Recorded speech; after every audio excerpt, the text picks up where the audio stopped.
I've been thinking a lot about essential workers, especially healthcare providers who have been on the front lines of the COVID-19 crisis for a year. I can't help but marvel at just the amount of chronic stress and even trauma that they must be going through. It's no wonder that many are experiencing burnout and compassion fatigue.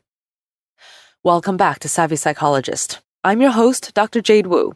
Every week, I'll help you meet life's challenges with evidence-based research, a sympathetic ear, and zero judgment. Today, we'll talk about compassion fatigue, a type of burnout that can happen to caregivers, public servants, healthcare providers, anybody who spends a lot of time caring for others. So how can you recognize compassion fatigue, and how do you cope? We'll dig into actionable strategies today. During COVID, the frontline healthcare workers that have been saving our lives have not only been fighting for their patients' lives, but also fighting against equipment shortage, staffing shortage, conspiracy theories, new COVID strains, and of course, they're doing all of this while risking their own lives and putting their families at risk too. So it's no wonder that, according to recent research, many, in record numbers, are experiencing burnout. And as a mental health care provider, I'm especially concerned about one specific type of burnout that happens to healthcare providers. That's compassion fatigue. This can happen when you have experienced so much empathy for others' suffering and absorbed so much of that suffering that you yourself begin to have trauma reactions. Those reactions can include things like emotional numbing, physical illness, and feelings of hopelessness. So that, ironically, one of the very traits that makes a person good at being a nurse or therapist or just a really good friend can actually become a liability. Compassion fatigue was first described in emergency department nurses and oncology nurses. These nurses may constantly witness pain, decline, and death, often without being able to save patients no matter how much of themselves they put into their work. Compassion fatigue has also been documented in child protection workers, mental health care providers, and it can even happen to people who don't work in helping professions. People who are highly empathic just almost can't help but feel others' pain. So how can we protect ourselves from compassion fatigue while continuing to care for others? The answer is not to become emotionally numb to other suffering, but rather to build good boundaries, take care of ourselves, and better understand our role. Now, before we dive into specific tips for today, I want to make one thing really clear. In this COVID-19 crisis, we shouldn't make it individual healthcare providers' responsibility to, quote, keep up with self-care so they can keep surviving through this continual trauma and keep saving our lives. That would be ignoring the real problems of a terribly managed crisis and putting the burden of it on the very people who are doing their very best to help us. So today's tips are meant to give some guidance for people to cope with compassion fatigue, but they do not imply that only people who experience this kind of burnout should be doing something about it or about the bigger picture problems. We all have a responsibility to help end the pandemic. All right, getting off my soapbox and down to earth to our specific tips for today for how to protect yourself from compassion fatigue. Tip number 1 is to know the signs of compassion fatigue. Fatigue, which is just being tired, is one of the most common things people experience when they have compassion fatigue. That makes sense because pumping stress-related hormones and often having the fight-or-flight system on high alert can use up a lot of energy. And some other signs that come along with this one include having trouble sleeping, like can't shut off thoughts, feeling too wound up or easily woken, feeling irritable, impatient, angry, and blaming others. Dreading going into work, or finding yourself often late for work or calling in sick. Having a hard time empathizing or finding meaning in your life or work. Having unexplained physical symptoms, like exacerbated pain, acne flare-ups, GI problems, feeling isolated or wanting to isolate from others, feeling helpless, hopeless, or both, having trouble making decisions. Now, having just one or two of these symptoms could be a fluke, could just be the result of a stressful day or two. But if you're experiencing a few of these, chances are good that you're experiencing compassion fatigue. The first thing to do is to recognize that compassion fatigue is not a weakness. It also doesn't mean you're not compassionate anymore. It's very natural for your body and mind to react this way. But now that you're aware of what's happening, it's not too late to start defending against it. And that brings us to tip number 2. Hit the reset button and take care of your basic needs. Sometimes we underestimate the importance of the basics: water, food, sunlight, oxygen. And sometimes we get so overwhelmed with our thoughts and emotions that we get to neglecting these basics.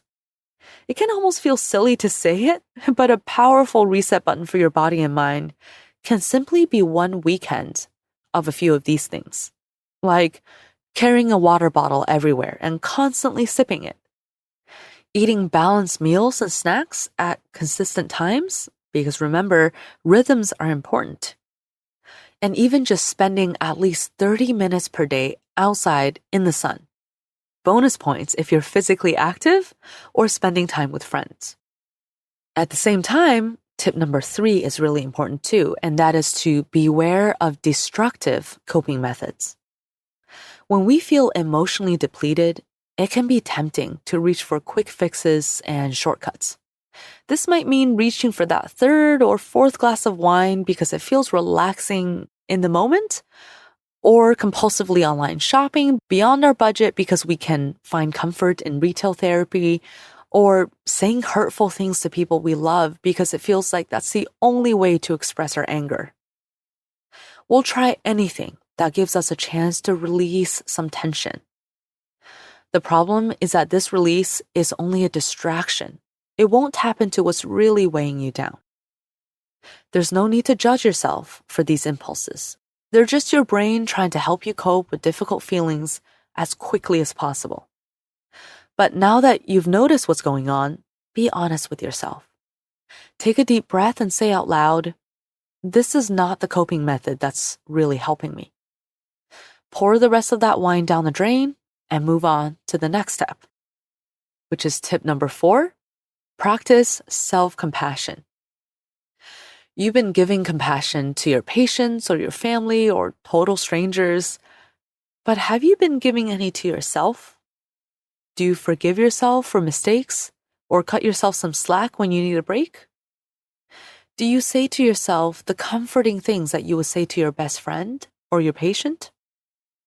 Self-compassion is an important ingredient in loosening up compassion fatigue. And if you haven't taken care of yourself as well as you have others, it's not too late. Start by simply sitting quietly with your eyes closed and asking yourself, what do I feel? How do I feel? There's no rush to arrive at an answer. Don't reflexively tell yourself that you're fine. Sincerely take the time to walk your attention through your body, head to toe, and ask each body part what it feels. At some point, you'll arrive at emotions that might have just been hiding in your stomach or scrunching up your jaw. And when you get there, allow yourself to feel whatever emotions you find, whether pleasant or painful or some mix of both. Then say to yourself, out loud, it's okay to feel like this. I've been carrying a lot, so it's natural to feel heavy. I've been so strong, and I need some relief. Don't be afraid to repeat these phrases a few times until they start to sink in. And don't be afraid to take your time or start over and reset and stretch, because this is hard to do. It takes practice to pay attention to your body and to your emotions. So let's cut yourself some slack, give yourself some time and patience, and some compassion. Now, let's talk about a few more tips. This one is my favorite. This is tip number 5, which is to practice radical acceptance. As a caregiver, or even just an emotionally sensitive person, you might be holding on to some ideas like, I need to take care of people. If I don't take care of them, nobody else will. If only I worked harder, maybe I could have saved them. Maybe I could have helped them. Or even worse, maybe I could have convinced them to not make that bad decision. This sense of responsibility we feel for righting wrongs and healing hurts is a double-edged sword.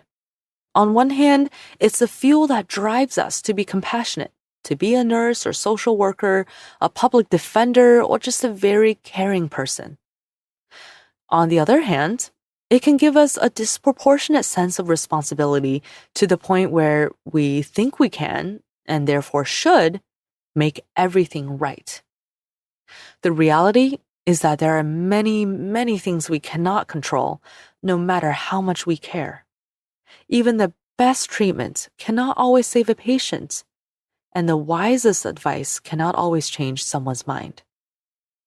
In moments when we catch ourselves thinking that if only, like if only he would take better care of himself, or if only the system weren't so stacked against her, or if only this child had grown up in a safe home. In these cases, we need to practice radical acceptance. This means recognizing that you cannot ultimately control anyone or anything other than your own actions. I challenge you to allow that there will always be pain, injustice, uncertainty, and imperfection in the world. And when you put down the weight of perfection and responsibility, you can breathe and be a force for good in a sustainable way. And the next tip, speaking of sustainable force for good, is to compartmentalize. There's a reason we have different rooms in a house for different activities. We humans need contextual cues to help us switch gears between working, playing, relaxing, and all of our important modes of being. We can harness this to redirect from compassion fatigue to more balanced living. In practice, this means that if your job is causing you compassion fatigue, you just keep work at work. When you come home, consciously tell yourself, I'm leaving my patients at work before even walking into your home.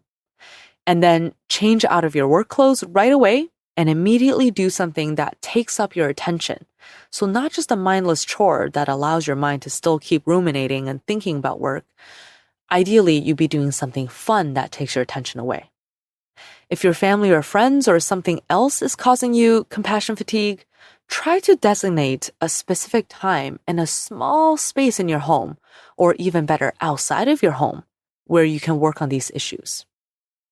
You may have to get creative to design your own compartmentalization. If your compassion fatigue is coming from work, some good elements you might include are in maintaining a social life with people other than your coworkers, consistently doing hobbies and activities that have nothing to do with work, having a ritual to mentally set aside work when you leave, such as having a box on your desk that you symbolically put all work-related thoughts and emotions into. If you work from home, make sure that you have a separate room for work versus leisure. And our last tip for the day, and this may seem obvious, but it bears repeating, get support from friends or a therapist. Social support is as close to a psychological panacea as we have.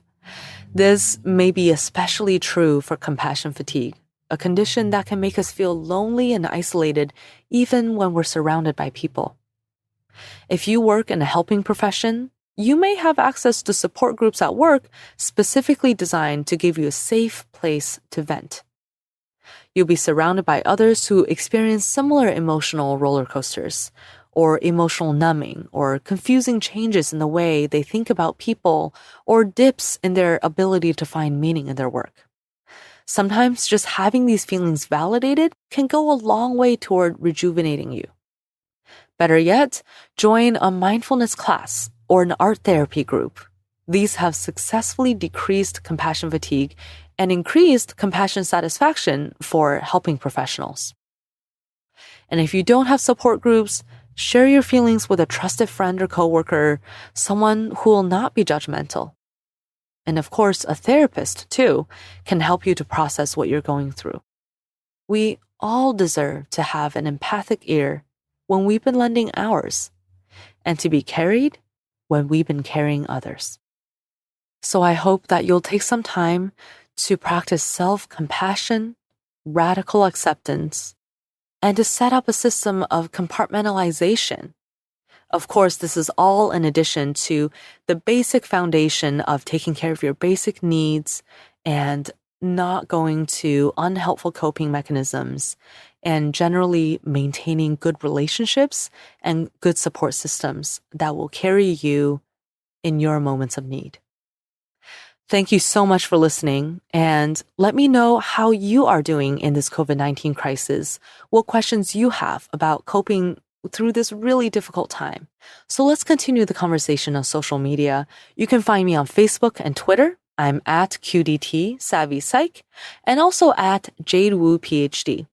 We can also keep in touch through the Savvy Psychologist newsletter, where I'll deliver psychology tips and updates straight to your inbox. Savvy Psychologist is audio engineered by Steve Rickyberg and edited by Karen Hertzberg.